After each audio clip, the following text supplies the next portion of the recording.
Et bonjour les scorpions, je reviens pour vos prédictions. Alors là, on part sur le format année 2025. On va voir un petit peu ce que l'avenir vous réserve à travers ce que mes cartes ont à dire.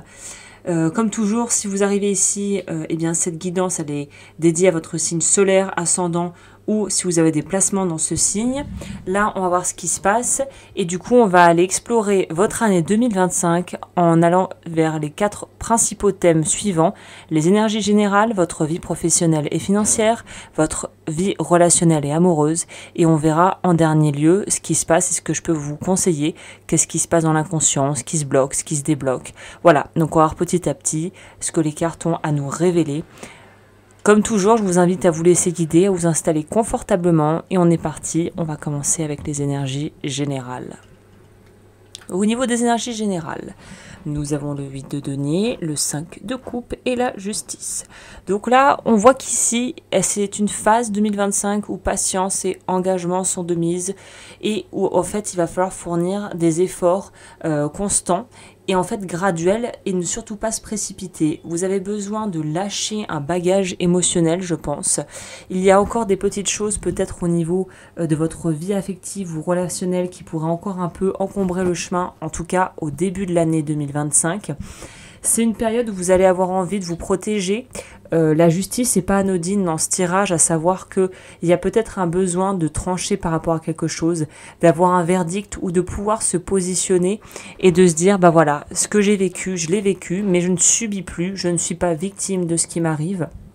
Bien au contraire, je prends les commandes, je prends les rênes et en fait, on pourrait se dire aussi que si vous aviez eu des contentieux, un litige, un divorce, des choses légales qui ont dû être mises en place, là on voit que vous êtes aussi prêt à récolter les bonnes choses qui ont été plantées. C'est-à-dire que tout n'est pas noir, tout n'est pas forcément lié avec la justice à des problèmes à régler, mais plutôt aussi à un équilibre trouvé et à pouvoir garder le cœur et l'esprit léger face à ce qui s'est passé et à ce qui pourrait encore les petits résidus, les petits relents de l'année dernière, de certains événements qui sont peut-être clôturés, mais qui ne sont pas clôturés dans votre tête et dans votre cœur. Et ça va être un peu votre challenge pour l'année 2025.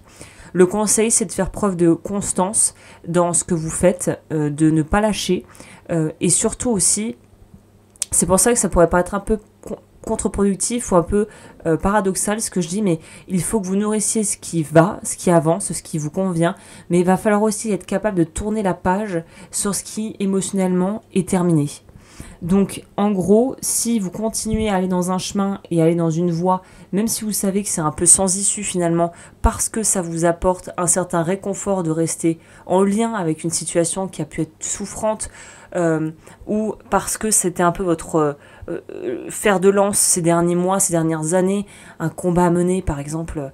Le triste exemple que je peux vous donner qui me paraît le plus évident dans ce cas-là, ça pourrait être un divorce où finalement on bataille avec l'ex-compagnon ou compagne, on n'arrive plus à s'en dépatouiller, on en a ras-le-bol, on veut que ça se termine, on en a marre et en même temps, une partie de nous n'a pas envie de lâcher parce que clôturer les divorces, les papiers, ça voudra dire que c'est fini et qu'on n'est plus en lien avec l'ex-partenaire, même si on vivait l'enfer et qu'il fallait que ça se termine.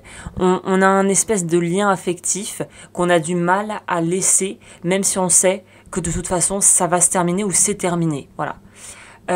Par rapport à la question, comme je l'ai dit précédemment pour les autres tirages, parce que moi je pose un peu un petit diagnostic si vous voulez avec mes cartes, mais je préfère laisser la discussion et la porte ouverte à une réflexion personnelle et le mieux, ce que j'ai trouvé de mieux à faire dans ce cas-là, c'est juste de vous poser des questions. C'est-à-dire que ce sont des questions que vous pouvez vous poser et appliquer à votre vie pour voir comment ça résonne et comment ça peut vous aider. Moi, l'idée, c'est de débloquer les choses, pas d'arriver avec un espèce de discours tout fait.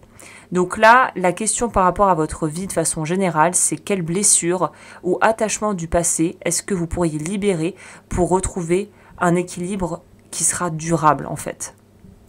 Voilà. Au niveau de la partie finance-carrière, sur le plan pro, nous avons l'empereur, la lune et la reine de coupe. Encore une fois, c'est des belles énergies qui vous accompagnent. Là, on voit que vous êtes prêt à prendre vraiment les décisions importantes, à aussi peut-être vous autoriser ou même vraiment de vous-même, ça va être spontané de vouloir vraiment être sur le devant de la scène, pas de zone d'ombre, plus de doute, vous allez trancher. L'empereur tourne dos à la lune qui est censée nous parler un petit peu d'une espèce de phase un peu d'entre-deux, un peu brumeuse, un peu nébuleuse, un peu aussi peut-être vaguement déprimante à certains égards. Mais l'empereur, lui, il tranche, il sait où il va, il n'est pas là à chercher midi à 14h comme on dit. Il n'y a pas l'influence inconsciente qui est très présente, ne va pas vous bloquer. C'est-à-dire que là, vous allez être capable de faire la part des choses et de vous dire, ok, j'ai un bagage émotionnel ou un trauma ou quelque chose que j'ai pas digéré ou des épisodes qui ressortent de ma vie passée qui remontent, mais ça va pas m'empêcher d'avancer. Il est plus question que des gens ou des situations m'empêchent d'aller là où j'ai envie d'aller. La reine de coupe, vous pourrez vous représenter aussi dans la vie matérielle ici, avec sa coupe, son air déterminé, son aplomb. Et elle aussi, elle nous regarde, elle regarde pas la lune. C'est-à-dire qu'elle ne prête plus attention à ce brouhaha, à cette espèce de nébuleuse qui pourrait vous empêcher d'avancer. Donc là, la période favorise déjà cette notion d'être connecté à son ressenti, à ce que vous sentez en vous, dans vos tripes. Et c'est une période qui va vous permettre de faire des choix et de trancher de façon assez claire, de prendre un parti pris assez clair au niveau de la vie professionnelle. Peut-être que vous êtes un peu seul à croire en votre projet ou que vous passez un petit peu peut-être pour le farfelu, mais vous vous en fichez parce que vous avez une idée et vous avez une vision. Pas dans le sens une vision quand on pourrait parler de la façon dont on pourrait l'utiliser dans le cadre de la voyance, avoir une vision. Non, c'est vous avez une vision globale, ou peut-être que c'est tout petit, mais vous avez déjà une vision, une ébauche de ce que vous voulez au niveau pro. Et il faut vous raccrocher à ça et tenir, en fait. Voilà, là, pour la vie professionnelle, là, on vous dit que vous avez tout ce qu'il faut. Il faut combiner cette force physique, émotionnelle, intellectuelle avec des actions concrètes mises en place dans le domaine pro. Au niveau de la vie amoureuse, là on est sur du 2 d'épée, tour, force. Alors, déjà c'est des arcanes majeurs, ce qui veut dire que ce sont des événements qui vont être significatifs, ou tout simplement que votre vie personnelle va être quand même très mouvante, changeante, transformation, avec la tour évidemment il y a quelque chose d'un peu soudain ou d'un petit peu cocotte minute qui explose. Donc là on vous pousse à réévaluer ce qui doit être renforcé dans votre vie ou ce qu'il faut être capable de le laisser derrière. On revient un peu avec l'idée de départ des énergies générales. Il faut trancher, il faut arriver à digérer, faire ce qu'il faut pour digérer. Encore une fois, ça dépend de chacun. Et ça pourrait être le moment propice pour transformer des attentes qui étaient peut-être un poil irréalistes en opportunités vraiment concrètes. Par exemple, je sais pas... Encore une fois, je prends une idée vraiment débile, hein. Mais je sais pas, votre type d'homme, allez, je caricature un peu, c'est... voilà, pour vous, le summum de la beauté masculine, ça va être quelqu'un comme Antonio Banderas. Bon bah voilà, si vous attendez d'avoir Antonio Banderas qui toque à votre porte, je pense que vous allez pouvoir attendre un sacré paquet de temps. Donc là, c'est être capable de se dire, bah ouais, ça sera peut-être pas Antonio Banderas, peut-être qu'il lui ressemblera, peut-être que non, mais il y a quelque chose à faire en fait de ce côté-là. Et plutôt que de batailler avec ce que votre ego vous dicte, avec ce qui paraît être le plus, ce qu'il faut, voilà, les yaka faucons, il faut que ça soit comme ça, je dois avoir ça, il faut qu'il soit comme ça, plutôt qu'avoir une liste de 30 km de qualité que vous voulez chez la personne que vous voudriez rencontrer, ou plutôt peut-être aussi, plutôt que de mettre de la pression, si vous êtes déjà avec quelqu'un, sur la personne avec qui vous êtes, en disant il faut que tu sois ça, il faut que tu fasses ci, il faut que tu fasses ça, lâchez-vous la grappe et lâchez la grappe aux autres. C'est vraiment ça avec la force pour moi qui ressort. Au niveau de la vie plutôt, de ce qui se trame un peu dans l'inconscient ou des conseils que je pourrais vous donner, là j'ai donc mes cartes complémentaires que j'ai ajoutées, le 7 de bâton, le 9 de denier et le 3 de bâton, qui vont un petit peu nous donner la tendance. Là, on voit qu'il y a des choses où vous ne voulez pas y aller. Peut-être que ce sont des blocages à dépasser, peut-être qu'au contraire ce sont des stops, c'est des stops clairs et nets avec un 7 et un 3, c'est vous ne passerez pas, c'est non, c'est niet. À voir est-ce que ça vous sert ou est-ce que ça vous dessert.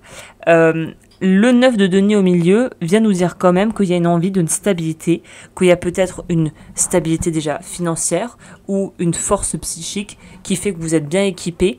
Mais de toute façon, il ne faut pas lutter contre vous-même. C'est-à-dire que parfois, il faut arriver à laisser tomber l'armure, mais quand on se sent prêt, quand on se sent en sécurité. Donc là, tout est en lien avec ce besoin d'équilibre, d'avancer à son rythme, un peu comme un marathon et non pas un sprint, et de ne pas vous épuiser non plus inutilement. Donc là, voilà, il y a des défis, c'est clair, il y a des choses qu'il va falloir arriver à digérer, à transformer, à renouveler, à créer autre chose à partir de ça. Mais c'est important de garder cette notion de les opportunités, je peux les créer et je peux rebondir. Pour vous, activer ce qu'on appelle le muscle de la résilience, de pouvoir se relever des épreuves, ça va être primordial cette année.